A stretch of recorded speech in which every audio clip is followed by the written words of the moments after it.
إن الحمد لله نحمده ونستعينه ونستغفره ونعوذ بالله من شرور أنفسنا ومن سيئات أعمالنا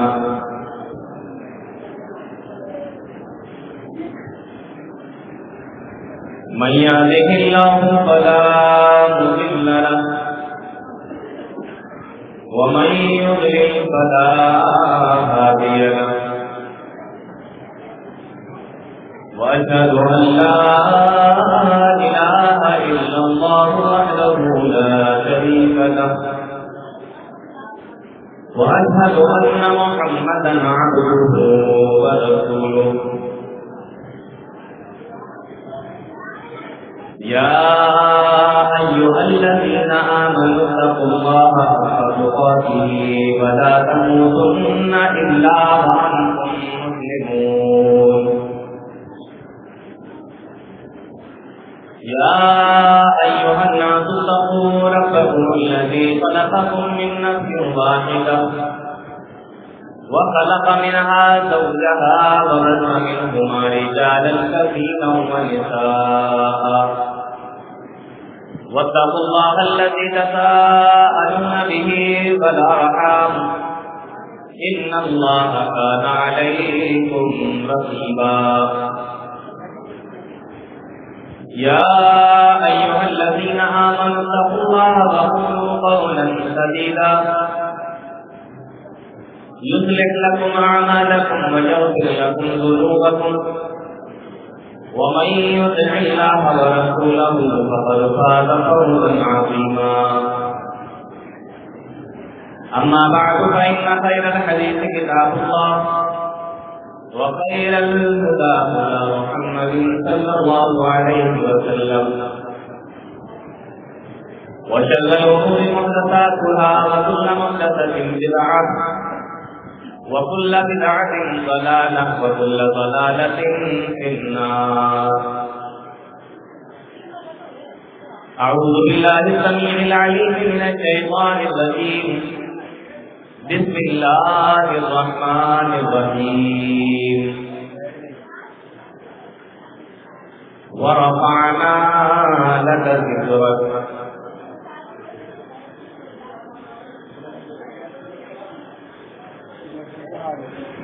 محترم علماء کرام، معزز سامعین،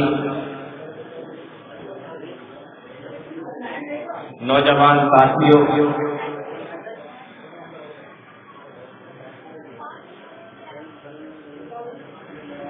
پردہ نشین خواتین،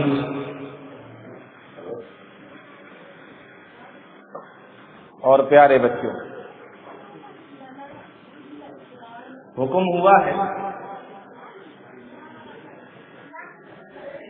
کہ سیرت رسول صلی اللہ علیہ وسلم کے تعلق سے کچھ بات آپ کے سامنے رکھی جائے۔ اس سے پہلے میری کئی تقریریں سیرت طیبہ کے حوالے سے ہو چکی ہیں، وہ آپ لوگوں کے موبائل میں بھی ہوں گی، یوٹیوب وغیرہ پر بھی آپ کو مل جائیں گی۔ آج میرا دل کر رہا ہے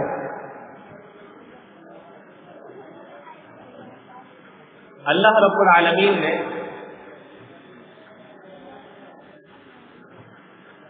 جو اپنے حبیب جناب محمد رسول اللہ صلی اللہ علیہ وسلم کو مقام و مرتبہ عطا فرمایا، ان کی کیا شان ہے، اس کے تعلق سے کچھ باتیں آپ کے سامنے رکھیں تاکہ آپ کو یہ معلوم ہو سکے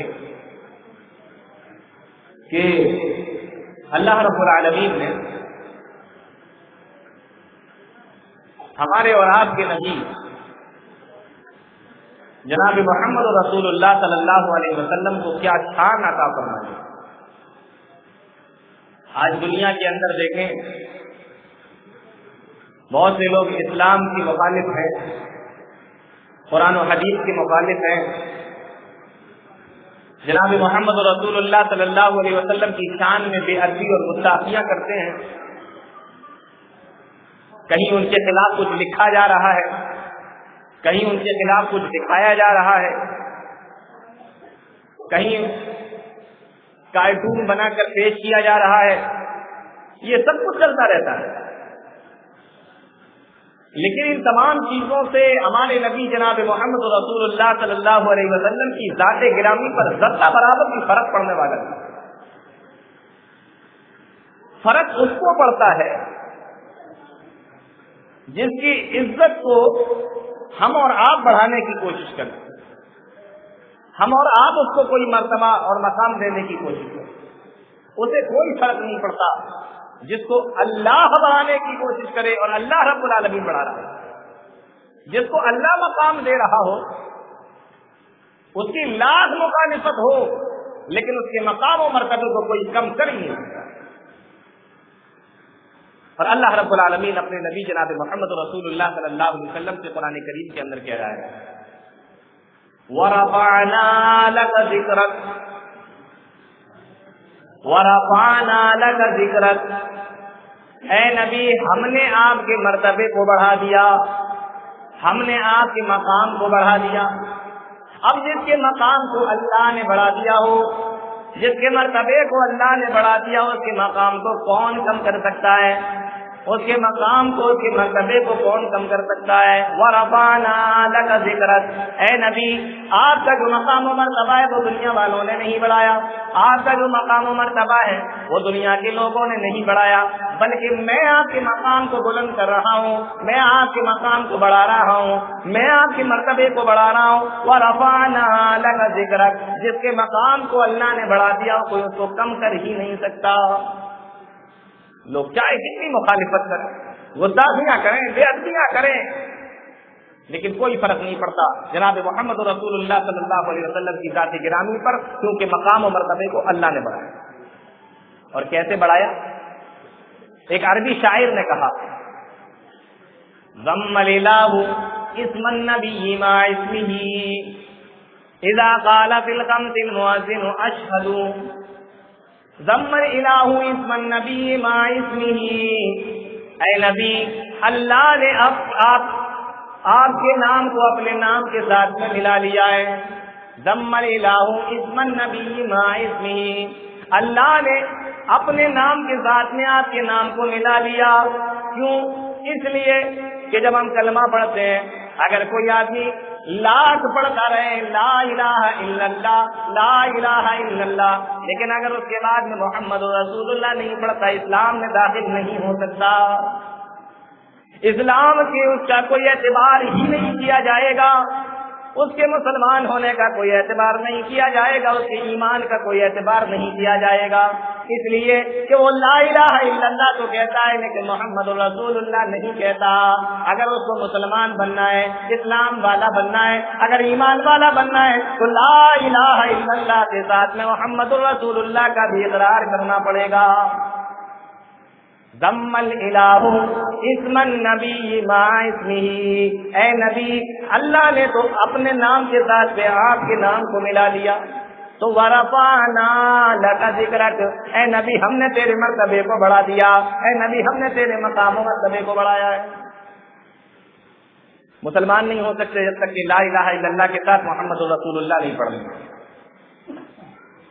اذان ہو رہی ہے، مؤذن اذان دے رہا ہے، اس نے کہا اشہد ان لا الہ الا اللہ، پھر دوبارہ دوہرایا اشہد ان لا الہ الا اللہ۔ اب وہاں سے چھلانگ لگا کر حی علی الصلاۃ پہ نہیں جا سکتا، بلکہ اس کو ابھی اشہد ان لا الہ الا اللہ کہا، اللہ کے ایک ہونے کی اس نے گواہی دی ہے، اب اس کے بعد میں اس کو اشہد ان محمد رسول اللہ بھی پڑھنا پڑے گا، اشہد ان محمد رسول اللہ بھی کہنا پڑے گا۔ اذان مکمل نہیں ہو سکتی جب تک کہ اللہ کے ذکر کے ساتھ جناب محمد رسول اللہ صلی اللہ علیہ وسلم کا ذکر نہ آ جائے۔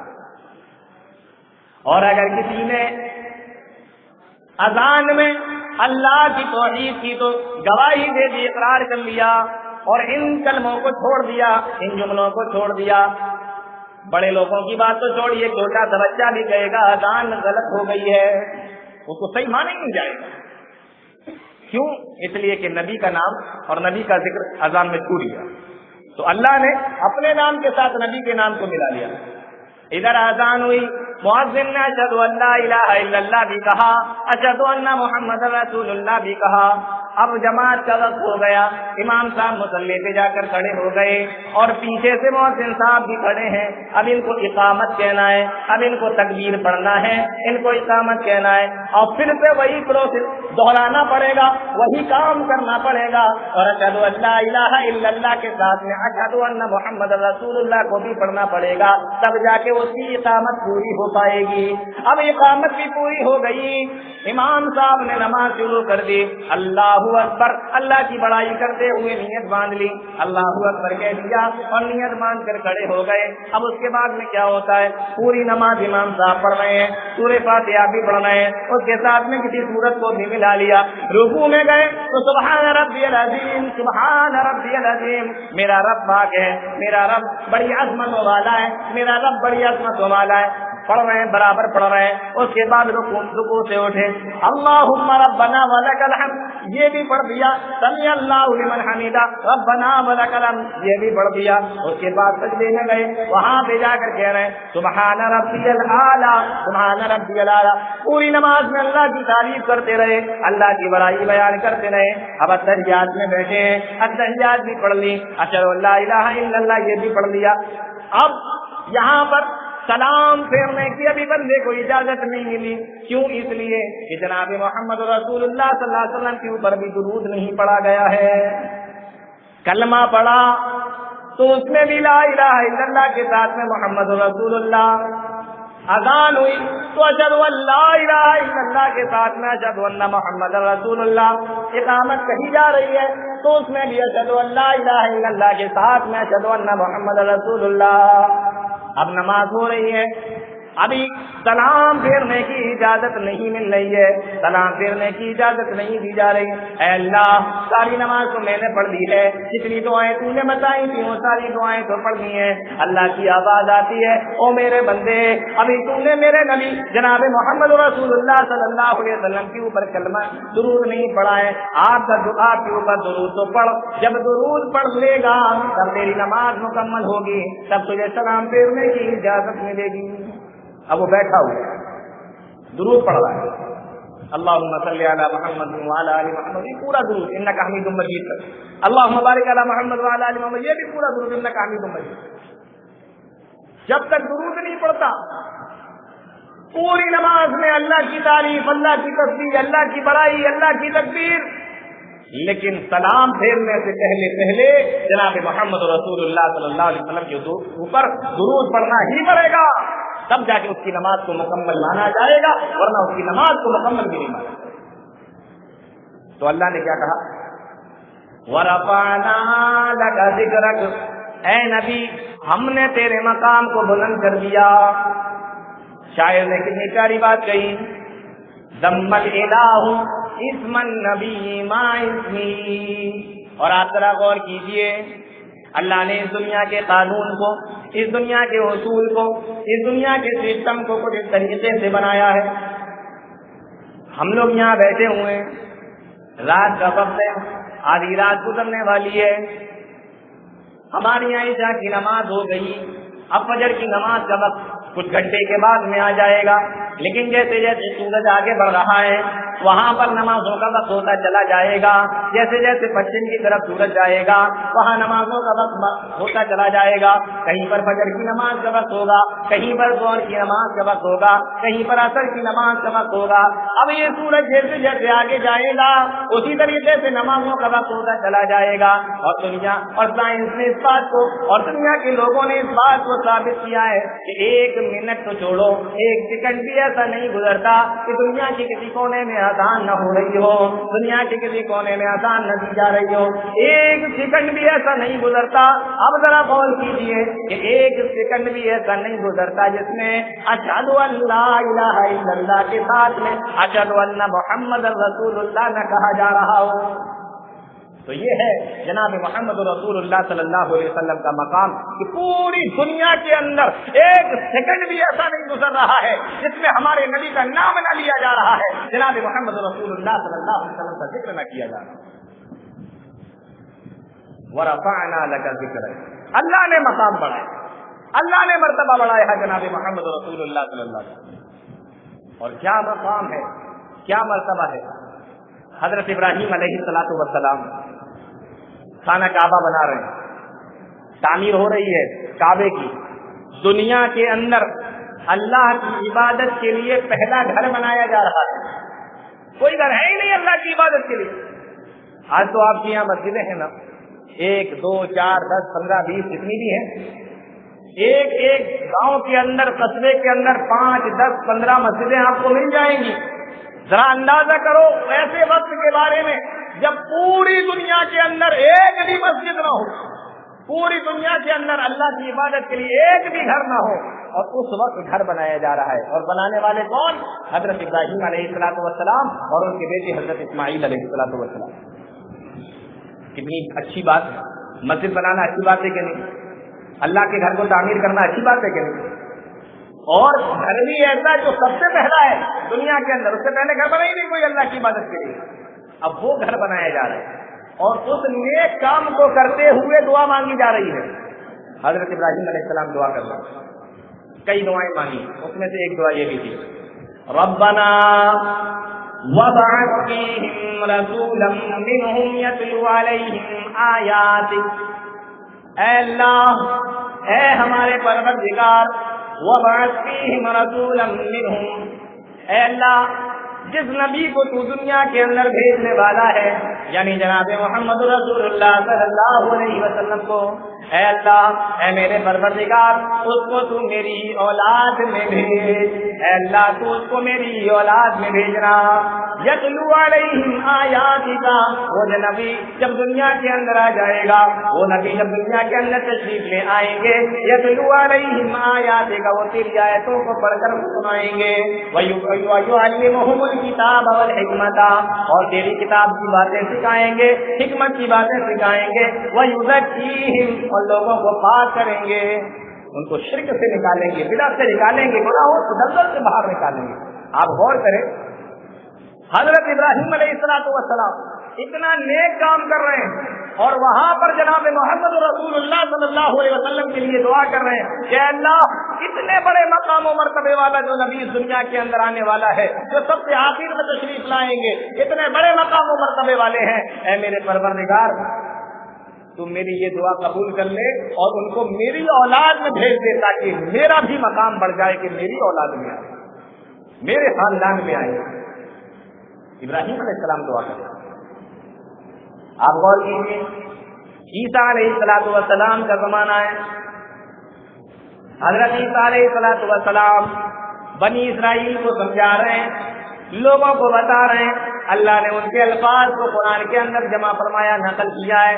حضرت عیسیٰ علیہ السلام کہتے ہیں، وَإِذْ قَالَ عِيسَى ابْنُ مَرْيَمَ يَا بَنِي إِسْرَائِيلَ إِنِّي رَسُولُ اللَّهِ إِلَيْكُمْ مُصَدِّقًا لِمَا بَيْنَ يَدَيَّ مِنَ التَّوْرَاةِ، عیسیٰ علیہ السلام کہنے، اے لوگو، انی رسول اللہ علیکم، بے شک میں اللہ کا رسول ہوں، اور مجھ سے پہلے جو موسیٰ علیہ السلام گزرے وہ بھی اللہ کے نبی تھے، اللہ کے رسول تھے، اور ان کے اوپر جو توریت کتاب نازل ہوئی تھی وہ اللہ کی دی ہوئی کتاب تھی، اللہ کی بھیجی ہوئی کتاب تھی۔ اتنا بتایا، پہلے اپنے بارے میں بتایا میں اللہ کا رسول ہوں، پھر یہ بتایا کہ مجھ سے پہلے جو نبی آئے موسیٰ وہ بھی اللہ کے رسول تھے، ان کو کتاب ملی تھی، وہ توریت تھی۔ اب آگے بیان فرما رہے ہیں، وَمُبَشِّرًا بِرَسُولٍ، اور اے لوگوں میں تمہیں ایک رسول کی خوشخبری سنا رہا ہوں، ایک نبی کے بارے میں تمہیں بتا رہا ہوں، ایک نبی کی خوشخبری تمہیں سنا کے جا رہا ہوں، یاتی من بعد اسمہ احمد، اے لوگوں ابھی تو میں ہوں، مجھ سے پہلے موسیٰ آئے تھے لیکن وہ نبی میرے بعد میں آئیں گے، یاتی من بعد اسمہ احمد،